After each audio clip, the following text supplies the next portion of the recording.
Hello dear audience. This is the story of Ly Tieu Ca, a single mother abandoned by her husband while pregnant. In her darkest time, she was gently supported by CEO Hung, who helped her build a small home filled with love and warmth. Alongside her was little Han, full of innocence and heartfelt blessings from close friends like CEO James and Diep. A true home was built, not just from bricks, but from love and trust. If you enjoy touching and emotional stories like this, don't forget to subscribe to the channel to support us.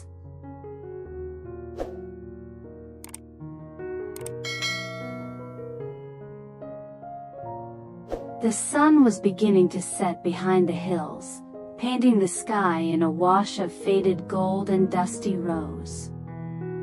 Ly Tieu Ca stood silently at the edge of a grassy plot, her hand resting gently on her rounded belly, her other holding the tiny fingers of her daughter, Han, who was barely 2. The child clutched a worn-out stuffed rabbit and looked up at her mother with innocent eyes, unaware of the storm their small family had just weathered. Tieu Ca had left behind a city full of memories, some beautiful, most painful. Her marriage had crumbled like dry paper, her husband walking out the moment he learned she was pregnant again. No explanation, no apology, just silence and a void that echoed louder than any argument. She hadn't cried the day he left. She had simply packed her things, held Han close, and walked away. Now, here she was, standing on a patch of earth on the edge of nowhere, lost in the hush of dusk, wondering how to begin again with nothing but the will to survive. That was when she heard the sound of footsteps, steady, firm, familiar. She turned. It was him. CEO Hung stood a few steps away, his usual tailored suit replaced with a simple shirt and jeans. There was a softness in his eyes, a gentleness that made her heart skip. He didn't speak at first. He simply looked at her and smiled, holding up a rolled blueprint in one hand and a thermos of warm tea in the other. "I thought you might need both," he said with a chuckle, stepping closer. She took the tea with trembling hands, her voice quiet. "You found me." "I wasn't looking," he replied, "I was waiting. And hoping you'd let me help when the time came." Tieu Ca's breath caught. For a long time, Hung had been a distant presence in her life, an investor in her small design business, a kind voice during difficult meetings, a man who always stood slightly outside her reach. He never pushed. He never pried. But now, standing there in the middle of an empty lot with the evening wind brushing past them, he was offering something she never expected. "I have an idea," he said, unrolling the blueprint on the hood of his car. "It's not a mansion. It's not even fancy. But it's a home. One with a front porch for Han to play, a kitchen you can cook in without bumping into corners, and maybe even a little garden. We could build it together." She looked at the sketch. It was simple. Real. Possible. Tieu Ca felt her walls begin to crack. "Why would you do this for me?" Hung hesitated for a second, then said gently, "Because sometimes people deserve a new beginning. Not out of pity, not out of charity, but because they've endured enough." Han tugged at her mother's skirt then, babbling something about birds and clouds. Hung crouched down, met the child's curious gaze, and handed her a little wooden pinwheel he'd carved. The girl giggled and ran off, spinning in circles. And in that moment, something shifted. Tieu Ca turned back to Hung, eyes shining. "All right," she whispered. "Let's build it."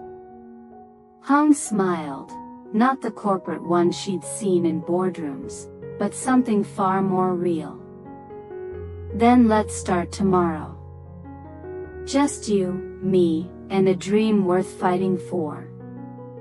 And so, under the fading sky and the first blinking stars, two people stood on a piece of empty land, ready to shape a home not from concrete and steel, but from healing, hope, and the quiet courage of starting again.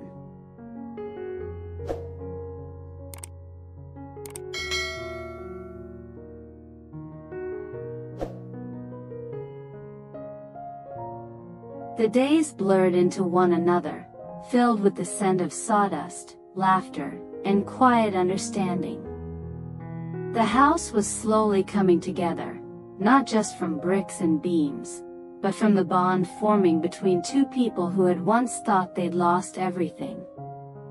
Each morning, Hung would arrive early with breakfast in hand, always remembering Tieu Ca's craving for warm milk and sweet bread.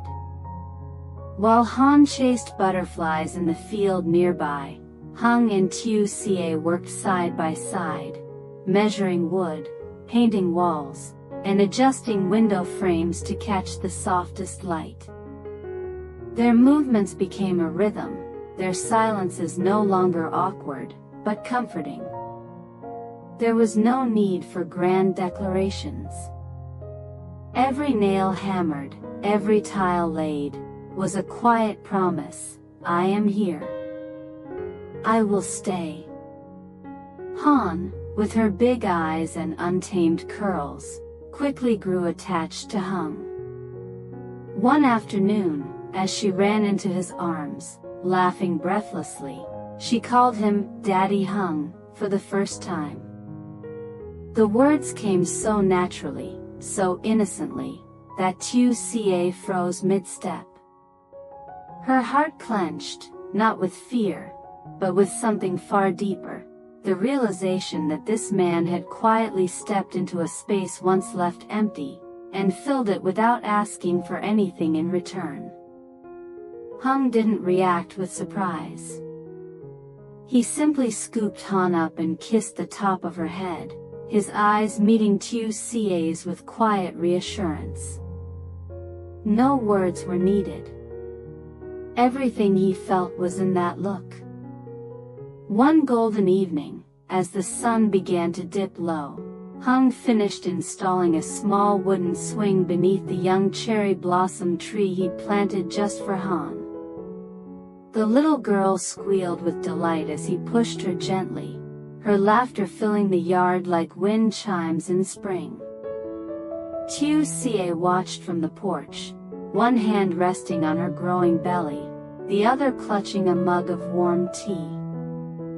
She had never imagined this kind of peace could feel so real. That night, rain came unexpectedly. The roof was on, but curtains were yet to be hung. Still, the three of them huddled in the main room, wrapped in blankets, a single lantern casting soft golden light around the space. They shared toasted bread and strawberries. Han curled up between them, fast asleep before the thunder even began. Tieu Ca leaned her head against the wall and whispered into the dimness, "I used to think my heart had no space left for anyone." Hung turned to her, his voice low but steady. "I'm not here to take a place in your heart," he said. "I'm here to earn it, every day, in the quietest ways." She didn't answer right away. Instead, she reached for his hand and intertwined her fingers with his. No words. Just warmth. Outside, the rain softened into a mist. Inside, under the unfinished roof and bare walls, something complete was beginning to take shape. Not just a house, but a family. A sanctuary built not by accident, but with intention. And Tieu Ca knew, for the first time in years, she wasn't just surviving. She was home.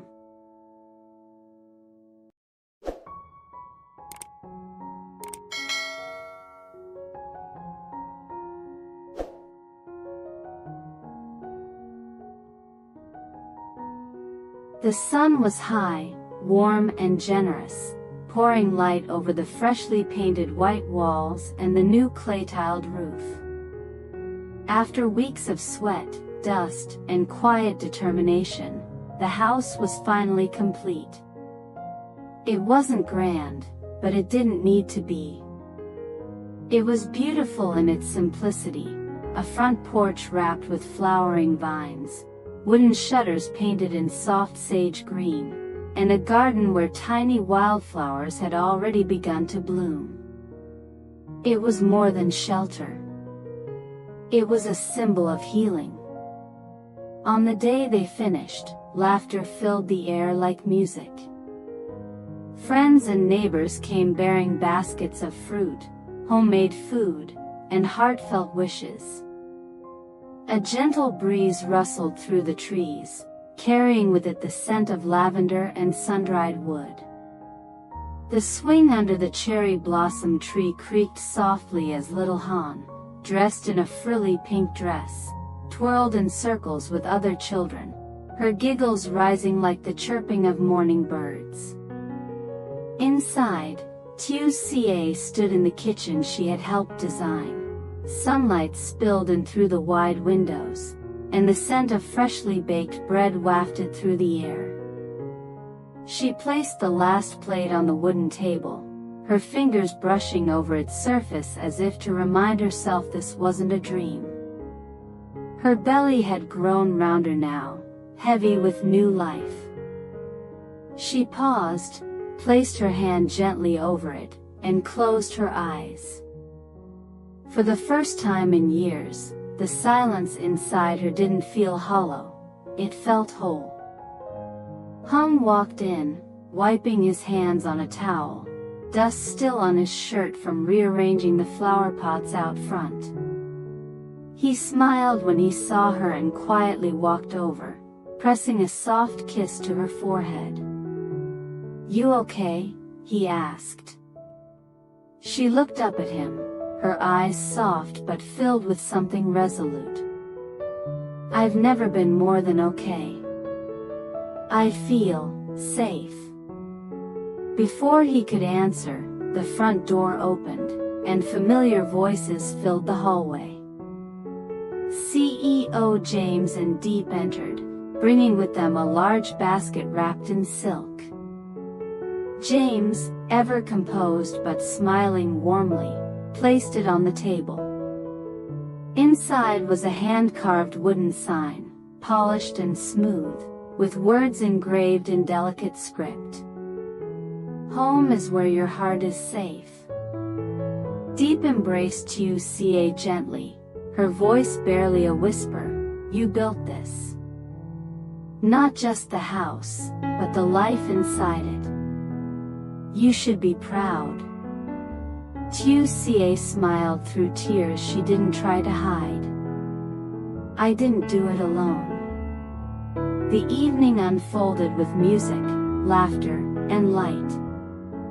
Han performed a silly dance she had made up herself, and everyone clapped as if she were on a grand stage. There were toasts made with lemonade and fruit wine, and even Han, usually quiet, shared a few heartfelt words.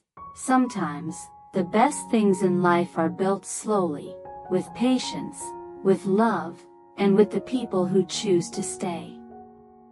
As the sky turned a rich indigo and the stars blinked awake, everyone gathered outside. Fireworks, small and sparkling, lit up the sky in bursts of color. Han squealed and covered her ears, then opened her eyes wide in wonder. Tieu Ca leaned into Hung's side, his arm around her, his hand resting protectively over her stomach. In that moment, surrounded by warmth, joy, and the gentle hum of life unfolding as it should, Tieu Ca finally understood. Home wasn't a place you moved into.